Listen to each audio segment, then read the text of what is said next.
우주만큼이나 인류에겐 가장 미스터리한 장소, 심해. 그 중에서도 가장 깊은 마리아나 해구에 위치한 로벅 시추기지를 관리하는 케플러 기지. 이곳은 기술자로 일하는 노라의 근무지입니다. 모두가 잠든 시간 그녀는 혼자 양치질을 하는 중입니다. 하지만 오늘따라 뭔가 계속해서 이상한 조짐이 보이네요. 어디선가 느껴지는 희미한 진동으로 거울이 열리거나 천장에서 후두둑거리며 떨어지는 물방울, 이내 압력을 버티지 못한 벽이 터져나가면서 기지가 무너져 수장될 위기에 처하게 됩니다.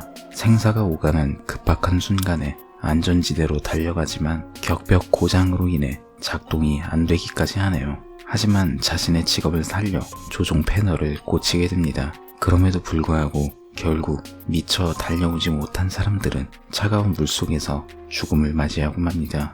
노라와 로드리고는 탈출 포드를 찾아가지만 이미 고장난 상태. 둘은 결국 탈출 포드가 있는 CR7 구역으로 이동하게 됩니다. 가는 도중 돌 밑에 깔려있는 폴과 탈출선 발사실에 혼자 남은 선장 루시엔을 만나 합류하지만 역시 이곳에도 탈출선은 없는 상태. 이들 일행은 관제실로 대피한 에밀리와 스미스를 만나게 됩니다. 하지만 케플러 기지 전체가 위험한 상태였고 이대로 가만히 있으면 결국 기지가 폭발해서 전부 죽을 상황이었죠. 결국 1.6km나 떨어져 있는 로벅 기지로 대피할 계획을 세웁니다. 하지만 이들을 위협하는 건 단순한 기지 붕괴만이 아니라는 걸 이들은 전혀 모르고 있었습니다. 언더워터는 영화 내에서 여러 가지 시도를 한 흔적이 보입니다. 첫 시작은 심해 내에서 벌어지는 재난 영화처럼 보이지만 중반부까지 계속해서 빌드업을 하면서 괴생 명체, 정확히는 크툴루의 공격이었음이 밝혀지죠. 심해라는 배경을 고른 건 나쁘지 않은 선택이었어요. 우주만큼이나 인간에겐 미지의 장소이기도 하며 그렇기 때문에 그 너머에 숨어있는 공포를 자극하기에는 아주 최적의 장소이며 또 영화 내에서도 어느 정도는 그럴듯하게 보이기는 합니다. 배경을 잘 활용하는 공포영화의 예시를 들어보자면 닐 마샬 감독의 2005년작 디센트를 들 수 있겠네요. 다만 차이점이 있다면 이 영화는 상대적으로 배경 활용도가 떨어집니다. 디센트의 경우 동굴에서의 폐소공포증을 잘 보여주지만 이 영화 속 심해의 존재감은 어딘가에 괴생명체가 있다 라는 느낌에 어디까지나 배경에만 충실합니다. 차라리 심해의 어둠과 그 앞에서 절망하는 일행을 보여주면서 심해라는 특수한 환경이 주는 공포감을 좀 더 집중적으로 보여줬다면 나름대로의 개성이 될 수 있지 않았을까 싶어요. 이렇게 배경의 존재감도 흐릿한 상황에서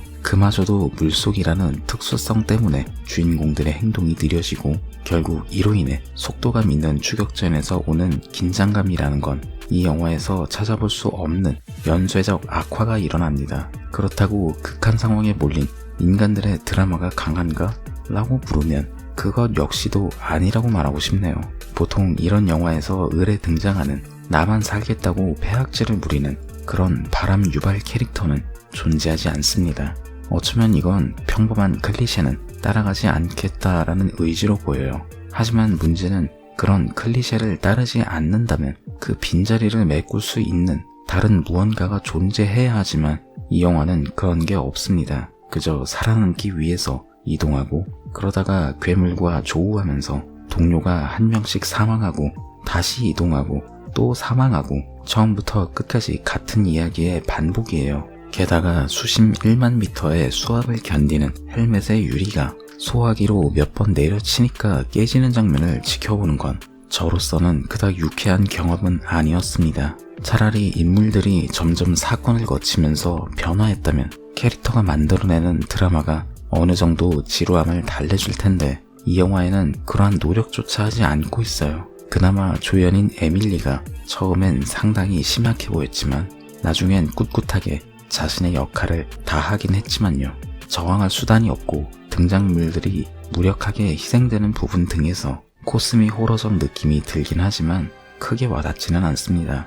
오히려 에일리언 시리즈에서 영향을 받은 모습이 크게 보입니다. 정확히는 호러적 테이스트가 가장 강한 느낌을 가지고 있는 리들리 스콧 감독의 1편의 그림자가 많이 보여요. 그런데 이럴 거면 굳이 심해에서 헤매는 모습을 보여야 했나?